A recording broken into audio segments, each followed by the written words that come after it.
En el tema 3 de este curso de formulación y evaluación de proyectos, vamos a tocar un tema absolutamente interesante y del cual depende en realidad la viabilidad y la factibilidad del proyecto. De este tema, de las conclusiones que lleguemos, del nivel de costos de producción y dentro de ellos el costo de oportunidad del capital como un concepto que relaciona la oportunidad que tienen los inversionistas en relación a otras alternativas de inversión, es que en realidad se decide si es que el proyecto hay que llevarlo a cabo o en su defecto o lo postergamos o lo rechazamos, ¿no? Entonces, hay que estudiar de manera exhaustiva, hay que dar nuestro mejor esfuerzo para estudiar y entender este sistema de costos. Entonces, ¿qué son costos? Tenemos que decir finalmente y de manera sucinta que se entiende como costos al conjunto de desembolsos en que se incurre para la producción de una unidad, bien o servicios. Entonces, todo desembolso que haga la unidad productiva, todo esfuerzo monetario que hace la unidad productiva para generar, para producir un bien o servicio determinado, será un costo. Sin embargo, no es tan lineal el asunto. Hay costos contables y costos no contables dentro del universo de costos que existen.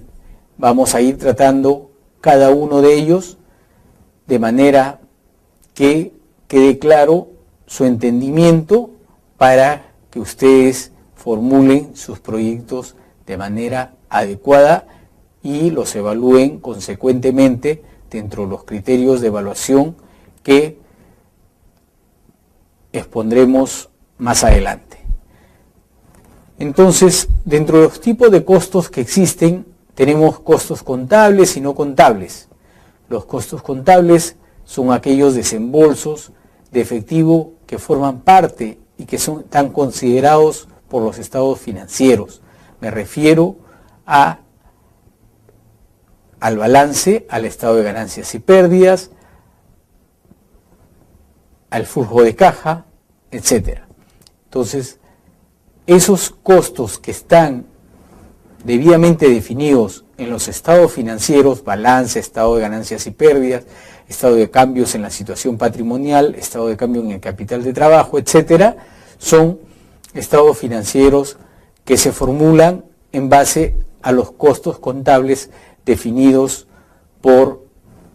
convencionalmente por las autoridades y el Colegio de Abogados y las universidades, el Colegio de Contadores y las universidades incluidas, ¿no? Entonces, a eso llamamos costos contables y sirven para fines legales y tributarios. Los costos no contables son los costos tales como los costos de oportunidad, ¿no? Son costos que no implican o no irrogan un desembolso efectivo, pero que sin embargo deben ser analizados adecuadamente y deben ser percibidos en su dimensión conceptual de manera tal que sirvan para el análisis y la formulación y evaluación de proyectos, ¿sí? Entonces, acá los costos contables y no contables tienen la función de estimar el esfuerzo de la organización en relación a su propósito de producir bienes o servicios, ¿no? Relacionado con el análisis de los costos, hay un modelo matemático de suma utilidad. Me refiero al modelo análisis costo-volumen-utilidad. Este es un modelo matemático, como les decía, de uso muy difundido y de una gran utilidad, tanto para la evaluación y la formulación de proyectos, como para el análisis financiero que uno realiza de las unidades productoras en marcha, ¿no? Este modelo permite hallar aquel nivel de producción o aquel volumen de producción en el que la empresa iguala sus costos a sus ingresos, sus egresos a sus ingresos. Es decir, a este nivel de utilidad, que lo determinamos con la ayuda de este modelo costo-volumen-utilidad, a este nivel de utilidad la empresa no tiene beneficios, su beneficio es cero. Su importancia radica en que nos permite determinar el punto de equilibrio, y este punto de equilibrio no es más que el punto o el volumen de producción o la cantidad de producción derivada del proyecto, en el cual no tenemos ni costos ni beneficios, ninguna de los dos, ¿no? Es exactamente cero. El otro concepto relacionado con los costos, y que es de suma importancia, es el costo de oportunidad del capital, el famoso COK. ¿Qué cosa es el costo de oportunidad de capital? Es una tasa de interés de referencia que sirve para determinar los beneficios extraordinarios de un proyecto respecto a la mejor alternativa especulativa.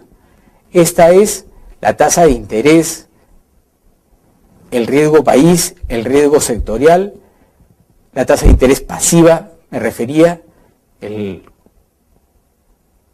riesgo país, el riesgo sectorial, la tasa de inflación proyectada, la tasa de devaluación o revaluación proyectada, son elementos que conforman y determinan el nivel del costo de oportunidad en una economía. En el caso de los proyectos de inversión pública, el MEF, cuyo organismo descentralizado, el Sistema Nacional de Inversión Pública, ha formulado metodologías para la elaboración de proyectos, ha definido este costo de oportunidad del capital en 10%. Lo ha bajado porque estuvo en 12% hasta hace 2 meses, pero dado la evolución favorable de la economía nacional, estamos hablando que han reconsiderado las autoridades del MEF y han determinado que este costo de oportunidad del capital, que es la tasa de descuento a la que se evalúan los proyectos, específicamente el flujo de beneficios que se obtiene en los proyectos, debe ser considerada al 12% según la autoridad monetaria. ¿Qué otro tipo de costos enfrentamos en una unidad productiva o cuando desenvolvemos o desarrollamos una actividad económica productiva de servicios o de bienes? Enfrentamos costos como los costos directos o los costos indirectos. Los costos directos son aquellos que están relacionados con la producción, relacionados directamente, su nombre lo dice, con la producción del bien o servicio que se genera a partir de la unidad de producción que pretendemos instalar o insertar en la economía. Los indirectos son aquellos que no están relacionados directamente con la producción, ¿no? Estamos hablando de los gastos de venta, los gastos de publicidad, ¿no? Son gastos que no están relacionados con la producción de bienes y servicios, no están relacionados directamente, ¿no? No están relacionados directamente, están relacionados, pero su relación es indirecta, no es tan directa como, por ejemplo, los insumos, ¿no? La materia prima, ¿no? Si se trata, por ejemplo, de una fábrica de calzado, estamos hablando del cuero, estamos hablando del pegamento, estamos hablando de los operarios que directamente están en relación con la fabricación del producto, de eso estamos hablando, ¿no? Y cuando hablamos de costos indirectos, estamos hablando del pago del gerente, ¿no? Del pago del vendedor, ¿no? Ellos son importantes dentro del proceso productivo, dentro del proceso de generación de riqueza, de la unidad productiva, pero no están relacionados directamente. Entonces, este tipo de costos directos e indirectos tienen que ver, se clasifican así por su relación directa o indirecta con el proceso productivo. Otro tipo de costos, otro tipo de clasificación de costos es el relacionado a los costos fijos y los costos variables. Costos fijos son aquellos que se dan en el proceso productivo al margen del volumen de producción. Si es que es igual, es el mismo costo si es que producimos un par de zapatos o 100 docenas, no cambia. Para una empresa que fabrica zapatos y que alquila local, el costo fijo sería el alquiler del local. Igual costo asume la unidad productiva si produce un par de zapatos o 100 pares de zapatos. Costo variable es aquello que está relacionado con el volumen de producción. Digo, si es que voy a producir un par de zapatos, voy a usar una determinada cantidad de pegamento, una determinada cantidad de suela, ¿no? Pero si produzco 100, la cantidad que usé para un par de zapatos lo multiplico por 100, ¿no? Tiene que variar directamente con el volumen de producción. A este costo que está relacionado con el volumen de producción es el costo que llamo costo variable. Costos, hay clasificaciones de costos, hay una infinidad, pero para los fines de formulación del proyecto, los costos directos, la clasificación de costos directos e indirectos, fijos y variables, son fundamentales. Mencionaremos así que hay costos hundidos, que son los que mayormente asumen los estados los estados nacionales para hacer posible, hacer viable una actividad que se piensa que a futuro es rentable, es estratégica para la nación en general. Por ejemplo, el Estado de Chile en un momento generó toda la infraestructura del caso para que se desarrolle la industria forestal en Chile. Todo ese costo, no sabía el Estado de Chile que no lo iba a recuperar nunca, ni lo va a recuperar nunca, ¿no? Pero dedicó esos recursos, orientó esos recursos para generar una industria que, para empezar, traía beneficios medioambientales, ¿no? Los bosques ayudan a procesar el anhidrido carbónico, el monóxido de carbónico, ¿no? Y sirven como pulmón para las ciudades, ¿no? Además de que un bosque, aparte de la madera, ¿no?, genera una serie de industrias conexas y beneficios sociales como generación de empleo, etc.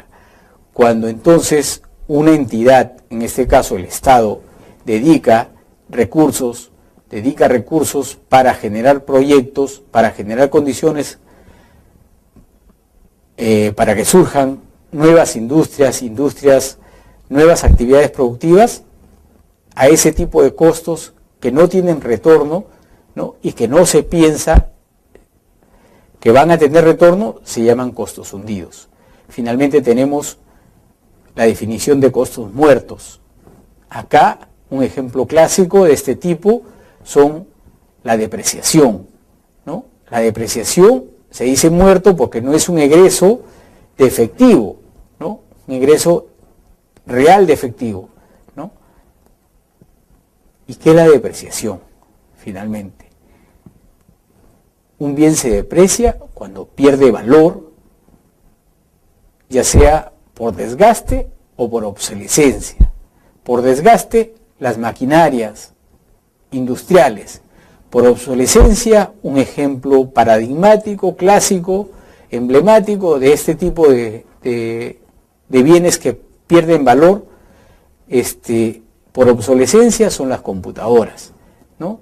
El valor, la obsolescencia para este tipo de bienes es muy acelerada y se hace cada vez más veloz, ¿no? El método de cálculo de la depreciación usualmente es el método lineal. Este consiste en determinar la vida útil y el valor del bien. Determinado el valor del bien, se divide este valor del bien entre el periodo de vida útil que tiene el bien. Por ejemplo, si el bien vale 100 y tiene 100 unidades monetarias y su vida útil es 10 años, divido 100 entre 10 y entonces tengo que la depreciación periódica será 10 soles por periodo, ya sea este anual, mensual, semestral, bimestral, trimestral, etc. Eso es la depreciación y este monto de depreciación está ubicado en los estados financieros con valor negativo en la parte de activos,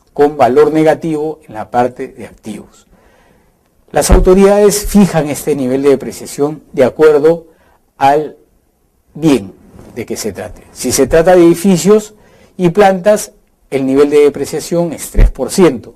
Si se trata de maquinarias y equipos, el nivel de depreciación es 10%. Si se trata de vehículos, dependiendo del tipo de vehículos, están en un rango del 10 al 20%. Se trata de muebles y enseres, estamos en 10%, lo mismo en equipos de oficina, lo mismo para herramientas, tenemos el 10%. Las computadoras se deprecian a un 25%, dada la naturaleza de la obsolescencia, el ritmo de obsolescencia con que corre.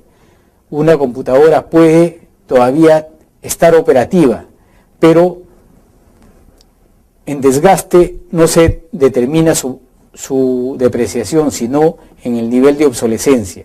La ciencia relacionada con la informática camina a pasos agigantados. Por eso es que dentro de las tasas de depreciación más altas está la tasa de depreciación de las computadoras.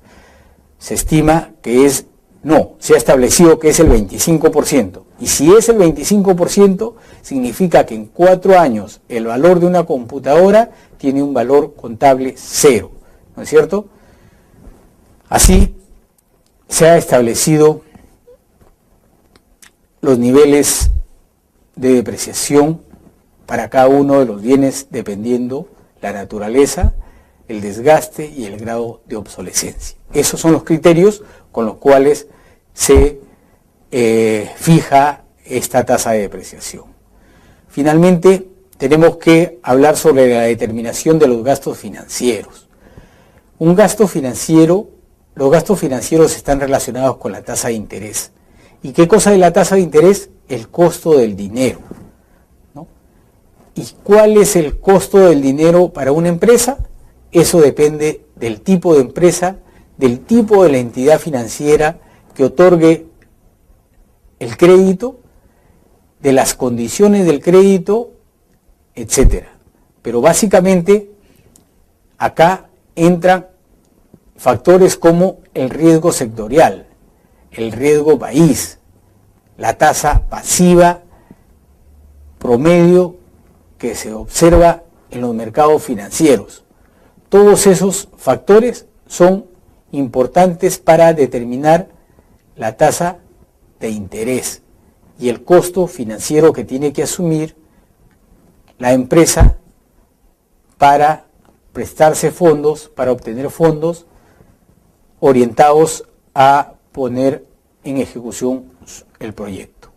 Hasta acá hemos terminado el capítulo 2, la unidad de aprendizaje número 2, relacionada con el estudio técnico y la estimación de costos. Este último capítulo, este tema 3, está relacionado a los costos de producción en los que incurre la empresa para llevar a cabo su proyecto y el costo de oportunidad de capital, ¿no? Que como dijimos es una tasa de referencia que permite comparar los beneficios extraordinarios que se derivan del proyecto en relación con la mejor oportunidad de inversión, que no es otra cosa que la tasa pasiva que pagan los bancos por ahorros, depósitos, etc.